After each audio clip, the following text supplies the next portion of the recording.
আমাদের এই চ্যানেলে আপনাদের সকলকে স্বাগত জানাই। আজকে আমাদের গন্তব্য ঠাকুরনগর সৎসঙ্গ সেন্টার।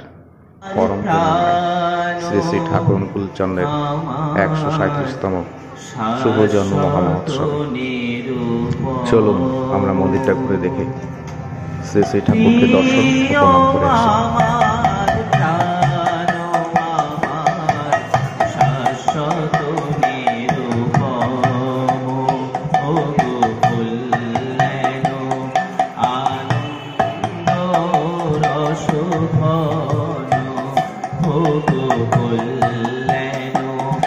আনন্দ রসঘন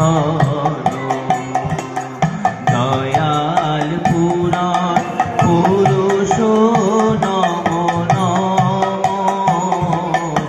দয়াল পুরাণ পুরুষ নম নম, প্রিয় আমার প্রাণ আমার শাশ্বত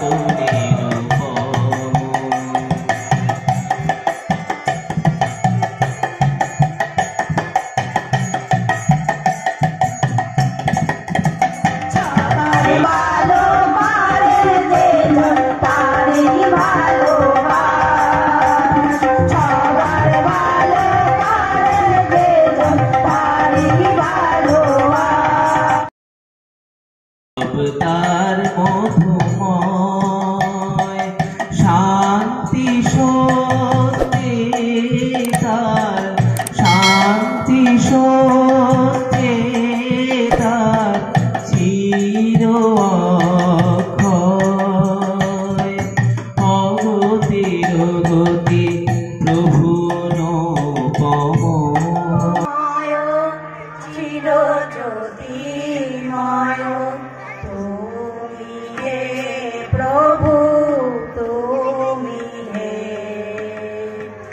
আনন্দ রূপময় চির জ্যোতির্ময়, তুমি হে প্রভু, তুমি হে পতিত পাবন শান্তি শরণ পরম পিতা স্বামী হে, পতিত পাবন শান্তি শরণ পরম পিতা স্বামী হে,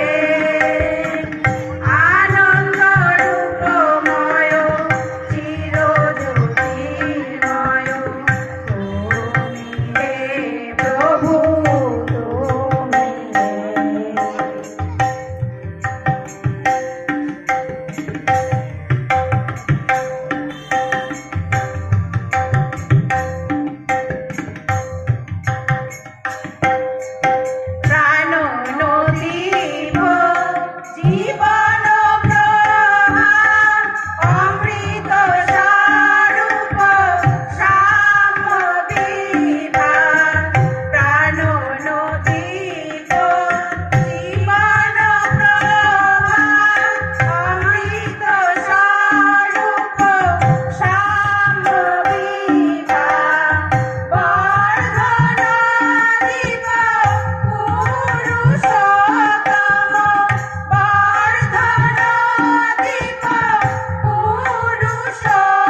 এবং বর্তমান আচার্যদেবের চরণে আমার শতকোটি প্রণাম। এখানে উপস্থিত সকলকে আমার জয়গুরু। আজ সব জায়গার মতো এখানেও ঠাকুরের 137তম জন্ম মহোৎসব পালন হচ্ছে। কন্টিনিউ এই উৎসব চলছে এবং সবে শুরু, ধীরে ধীরে সব জায়গায় এই উৎসব হবে। তো আমরা যখন উৎসব করি আমরা প্রথমে যাই আচার্যদেবের কাছে আশীর্বাদ আনতে সব জায়গার থেকে। কিছুদিন আগে আমরা এইভাবে গেছিলাম আচার্যদেবের কাছে আশীর্বাদ আনতে আমাদের ওখানকার উৎসবের ব্যাপারে। তো আচার্যদেব ডিপি ওয়ার্কস নিয়ে একটি উদাহরণ দিলেন আমাদের সবার সামনে। তিনি বললেন কোন একটি জায়গার একটি মা সেখানকার ডিপি ওয়ার্কস কতটা তাড়াতাড়ি 67% তুলে দিয়েছে। তিনি সেখানকার যেই পোলিং এজেন্ট যে স্কুল থাকে সেই স্কুলের স্যারের সাথে কথা বলে, তার সাথে ঠাকুরের কথা বলে ভালো সম্পর্ক করে সেইখান থেকে ভোটার লিস্টটা জোগাড় করেছে। করার পরে সেই ভোটার লিস্ট ধরে ধরে সবার নাম খুঁজে তাদের বাড়ি পৌঁছে গেছে। পৌঁছে গিয়ে সেই ডিপি ওয়ার্কস নিজে একা এবং সবাইকে সাথে নিয়ে সবাইকে ধীরে ধীরে ধীরে ধীরে যাদের বাড়ি ডিপি ওয়ার্কস করেছে তাদেরই পরের দিন সাথে নিয়ে বেরিয়েছে, দিয়ে এতটা পার্সেন্ট তুলেছে ডিপি ওয়ার্কস। তো আমরা সেই চেষ্টাটাই যাতে করতে পারি সেই জন্য তিনি এই উদাহরণটা দিলেন। আচার্যদেবের কাছে যখনই আমরা যাই কোনো সমস্যা নিয়ে, তিনি এখন সব সময় বলেন যে ডিপি ওয়ার্কস করি যেন আমরা। এই ডিপি ওয়ার্কস হঠাৎ শুরু হলো, 5-7 বছর আগে তো আমরা এটা করতাম না। কজন খোঁজ রাখতো একটা দীক্ষা হয়ে যাওয়ার পরে তাকে, সে কেমন আছে, তার কোনো খোঁজ নেওয়া হলো কিনা, তার সমস্যা মিটলো কিনা। তো এখন সেটা বলেন। এর কারণ ঠাকুরের সামনে একদিন একজন প্রশ্ন তুললেন যে দেবালোক কি। দেবালোক বলতে আমরা সবাই জানি যে যেখানে দেবতারা বসবাস করেন সেই দেবালোক কি। দেবালোক বলে কি আদৌ কিছু আছে, এরকম একটা প্রশ্ন ঠাকুরের সামনে রাখা হলো। তো ঠাকুর তখন বললেন দেবালোক হলো এমন একটি মানুষের জীবনের এমন একটি স্তর, যে স্তরে মানুষ তার বৈশিষ্ট্য, নিজের ব্যবহার এবং পারিপার্শ্বিকের প্রতি ব্যবহারের মাধ্যমে সকলের প্রিয় পাত্র হয়ে ওঠে, সেটি হলো দেবালোক। তো আমরা যদি সেইভাবে নিজেদের তৈরি করতে পারি তাহলে আমরা সেই দেবালোকের অন্তর্গত হতে পারব। তখনই ঠাকুর বললেন যে কিভাবে এই দেবালোকের অন্তর্গত হওয়া সম্ভব। তিনি বললেন আচার্য যেভাবে চলেন। তখন প্রশ্ন করলেন যে আচার্য কিভাবে চলেন, এটা কি করে বুঝবো। তিনি তখন বললেন